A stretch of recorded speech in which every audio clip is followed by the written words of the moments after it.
Hello everyone. हम आदिकाल के प्रश्नों की सीरीज पे चर्चा कर रहे हैं और इसी सीरीज में आज हमारा छठी सीरीज है। मेरा नाम हेमंत है। मैं 2 बार यूजीसी नेट क्वालिफाइड हूँ और मैं आपकी तैयारी भी उसी लेवल पर करवा सकता हूँ। और इसी के संदर्भ में ये कुछ सीरीज चल रही है प्रश्नों की, तो आप आइए उस पर कुछ चर्चा करते हैं। तो पिछली बार हमने 51 क्वेश्चन तक चर्चा कर ली थी। इस बार 52वां क्वेश्चन है। आदिकाल में अपभ्रंश रचनाओं की परंपरा यहीं पर समाप्त समझनी चाहिए। आचार्य रामचंद्र शुक्ल ने यह कथन कौन से रासो ग्रंथ के संदर्भ में लिखा है? ऑप्शन 1 है Prithviraj Raso, option 2 Hammir Raso, option 3 Parmal Raso, option 4 Vijaypal Raso. इसका कथन है ऑप्शन 1 पृथ्वीराज रासो। शारंदर को कुंडलीय छंद का प्रथम प्रयुक्ता किसने माना है? Option 1 Ramchandra Shukla, option 2 Rahul Sankrityayan, option 3 Bachchan Singh, option 4 Hazari Prasad Dwivedi. तो इसका आंसर होगा ऑप्शन 3 बच्चन सिंह। इन्होंने शारंदर को कुंडलिया छंद का प्रथम प्रयुक्ता माना है। शारंदर कौन थे? जिन्होंने हमीर रासो की रचना करी थी। और हमीर रासो का जिक्र कहाँ मिलता है हमें? सबसे पहले वो मिलता है प्राकृत पेंगलम में, जहाँ पर इसके 8 छंद रामचंद्र शुक्ल को प्राकृत पेंगलम पढ़ते समय मिले थे। उसके आधार पर शुक्ल जी ने सबसे पहले हमीर रासो का पता लगाया और उन्होंने इसको शारंदर को पहला या इसका लेखक माना है हमीर रासो का। जनसमूह की नदी किस ग्रंथ को कहा जाता है? परमार रासो, खुमान रासो, पृथ्वीराज रासो या हमीर रासो। तो इसका आंसर होगा ऑप्शन 1 परमार रासो। प्रश्न 55, मोहब्बत युद्ध समय पृथ्वीराज रासो का कौन सा समय है? Option 1 50, option 2 59, option 3 60, option 4 69। तो इसका आंसर होगा ऑप्शन 4 69। ललित मुक्तक गेय रासो परंपरा का मुख्य ग्रंथ कौन सा है? Option 1 Khuman Raso, option 2 Bisaldev Raso, option 3 Hammir Raso, option 4 Parmal Raso. तो इसका आंसर क्या होगा? ऑप्शन 2 बिसलदेव रासो। रासो काव्य परंपरा का प्रतिनिधि ग्रंथ कौन सा है?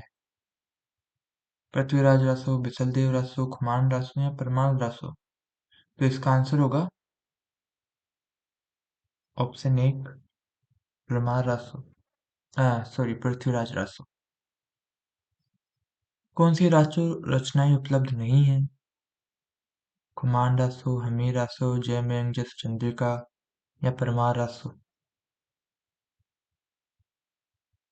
तो जो उपलब्ध नहीं है उनमें 2 रचनाएं आती है। एक तो है जयमेंगस चंद्रिका, जिसे मधुकर कवि ने लिखा था। एक है जयचंद चरियू, जो कि केदार भट्ट ने लिखी है। दोनों ही हमें उपलब्ध नहीं है। इन दोनों की जानकारी हमें कहाँ से मिलती है? राठौड़ारी ख्यात दयाल दास के द्वारा हमें इन दोनों रचनाओं की जानकारी मिलती है, जो कि आदिकाल से संबंधित है, जो कि जयचंद के दरबारी कवि मधुकर कवि और भट्ट केदार के बारे में बताती है और उनकी 2 रचनाओं के बारे में बताती है, जो कि उपलब्ध नहीं है। सुमेलित कीजिए। अच्छा, नयन चंद्र सूरी, जयचंद्र सूरी, ग्वाल कवि और प्रताप नारायण मिश्र, इनको सम्मिलित करना है। आप पहले सम्मिलित करके देखिए, खोज करके। अब मैं बताता हूँ इसका कौन सा है। तो नयन चंद्र सूर्य की है हमीर महाकाव्य, जयचंद्र सूर्य की है हमीर विजय, ग्वाल कवि की कौन सी है? हमीर हट।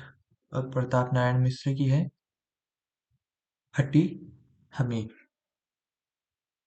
राठौड़ारी ख्यात किसकी रचना है? प्रश्न 60। दयाल दास, जोधराज, जयचंद सूरी या चंद्रशेखर वाजपेयी? तो इसका आंसर होगा दयालदास।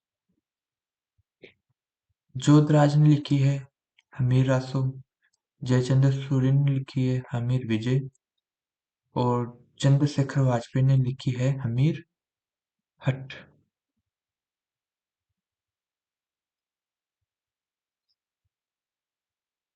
तो आज के ये क्वेश्चन हो गए हैं पूरे।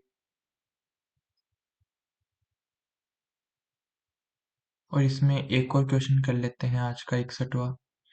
राहुल सांकृत्यायन ने हमीर रासो का रचनाकार किसे माना है?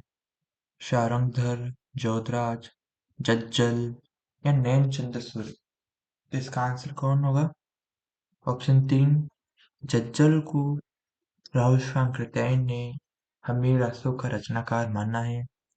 और शारंगधर को किसने माना है? रामचंद्र शुक्ल ने। और नैनचंद्र सूरी ने हमीर महाकाव्य लिखा है और जोधराज ने हमीर रासो लिखा है। तो इस प्रश्न का उत्तर होगा ऑप्शन 3। Thank you. आज के लिए यही है काफी। बाकी क्वेश्चनों की चर्चा हम अगले वीडियो में करेंगे।